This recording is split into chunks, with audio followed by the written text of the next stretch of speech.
Now let's talk about life post COVID-19. The first one is the power of now. Are you referring to the book by Eckhart Tolle? Eckhart Tolle. The same topic. It is one of the wonderful books ever written. On his book, on that book, The Power of Now, he talks about the importance of now, living on your consciousness on a moment-to-moment basis. How does it relate to this the COVID situation?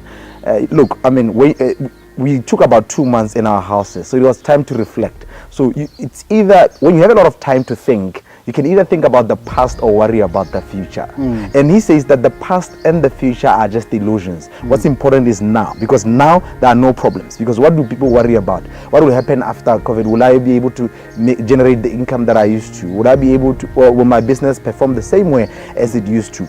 Will I still be having my job? So you see, you are worrying much about the future. And also the past, things were better in the past, or you're just worrying too much about it. But if you look at now there's no problem.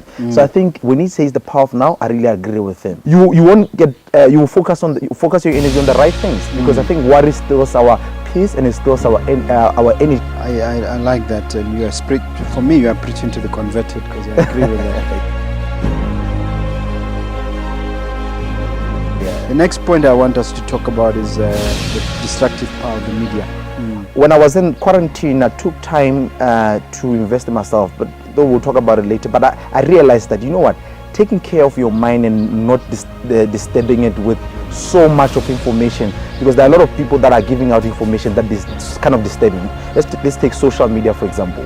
When you talk Facebook, let's say you wake up in the morning, because there's this hormone called dopamine that you're addicted to. Every morning you check what are the latest on COVID.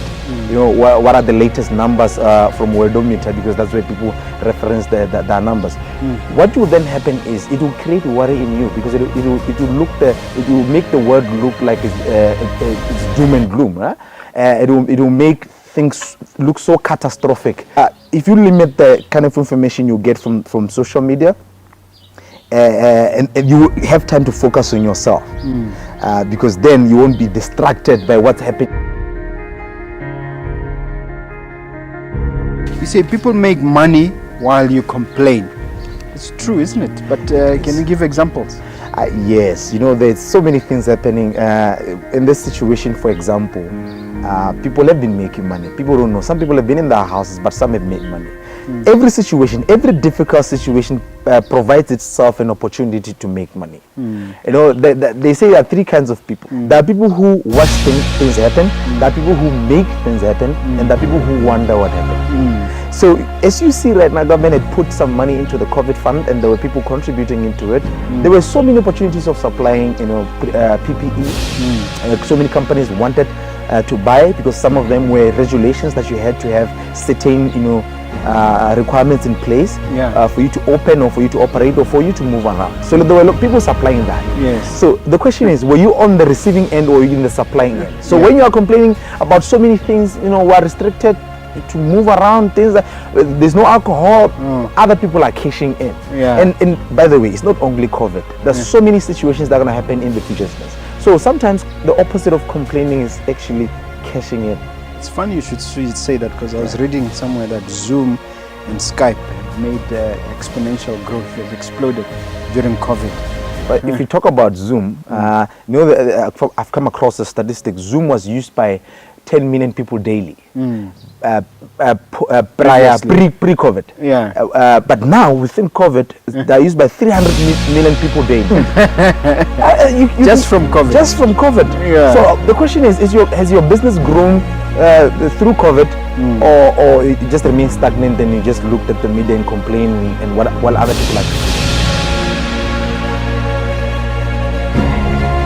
Is that we're not independent, we are interdependent, and we depend on others. Can you speak more to that point? So when you look at COVID, it was showing that we're getting things from South Africa. We're actually dependent on South Africa. But you see, this has nothing, we can't blame ourselves. Look at our history. We were in the colonial era, most of the stuff were taken from outside. I don't want to sound controversial, but if you think of a colonization, when it came to Africa, it brought in so many things, and so many reliance, so many. One of the companies, a company like Unilever, for example, when you go to Unilever, it says that 5 billion people use Unilever products in a day, and that's a British company, which means that in colonization they came here. You might ask yourself, what are Unilever products? When you use Omo, that's Omo. And some people think if I don't like Omo or buy Sunlight, but they're still from the same, and Surf are still from the same company.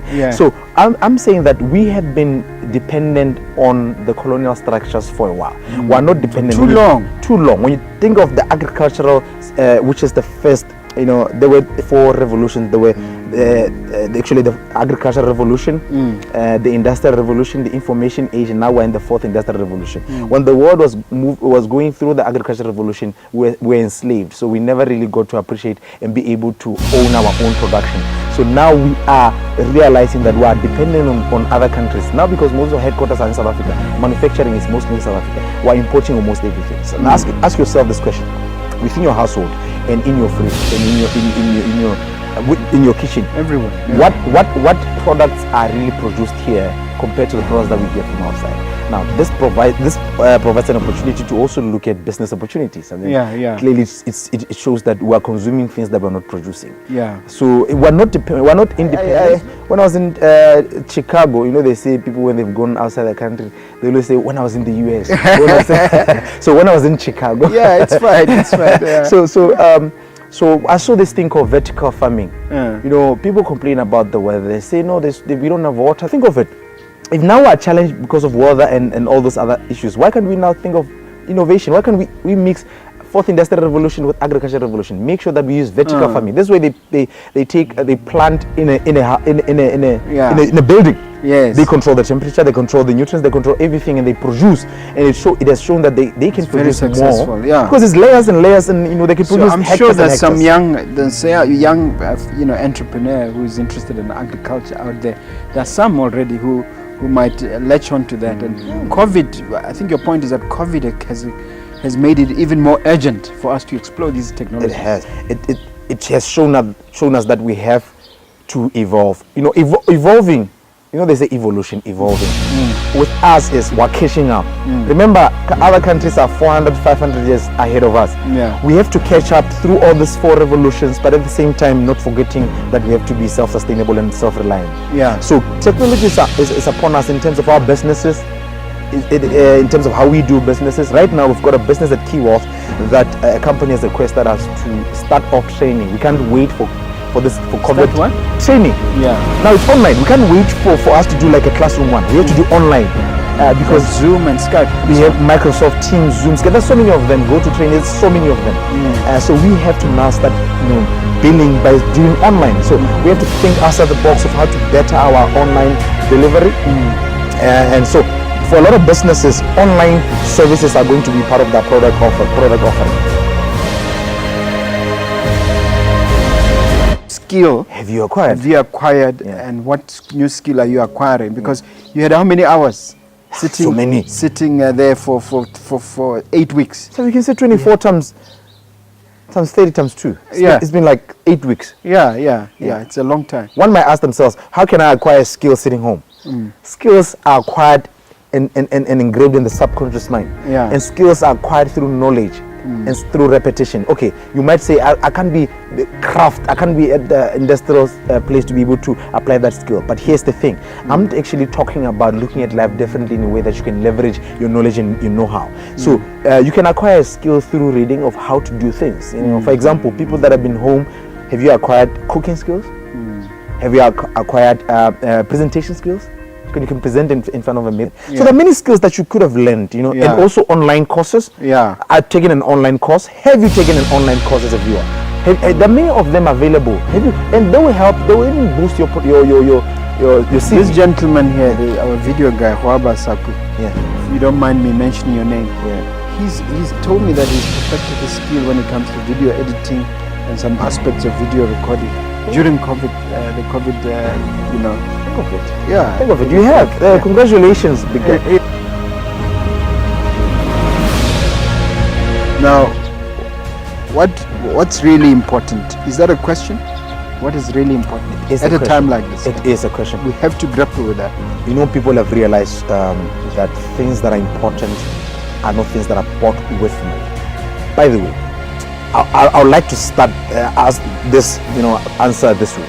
There's the Maslow hierarchy of needs. There's the basic needs, food, shelter, and all those other stuff. Food, shelter, and clothing. Yes, and then there's other needs as you go up that has to do with the respect and all that. The cars that we buy, the clothes that we wear, the phones that we use, all those only have value, by the way, when people look at them. So actually they don't have value when they are packed in their house, in our houses. So their value is perceived by us getting respect from other people. So here's how I'm going to answer it. Are you going to spend so much money on buying a particular thing, could be a car, a cell phone, whatever, because you want people to look at it and why you are in debt? So the other thing about it is that do we then realize that they don't hold value if people don't look at it? Do we also realize that all those things that we have bought with money can be replaced? COVID or being locked in our houses has actually showed us that there are people that hold value. There are things that are valuable than things that we buy. I'll give you an example. Like I was saying, anything that you buy with money can be replaced. A car, when your car gets in an accident, you can buy a new one. You insure it, you can buy a new one, or even if you have money, you can buy a new one. Your cell phone is not. This is not the first cell phone you've used. You've used so many of them. You've always replaced it. Yes. Why do you put value on it if you can replace it? In a house, if it vents, you can build another one. Anything that we buy with money can be replaced. But everything that we were given for free cannot be replaced. Everything that God has given us for free cannot be replaced. What are those? Our minds, we can replace our minds. Our arms, our body, let me say, cannot be replaced. Our children cannot be replaced. We didn't buy our children, even though we were told that Banabari, we never bought our children. Spouses? That's a good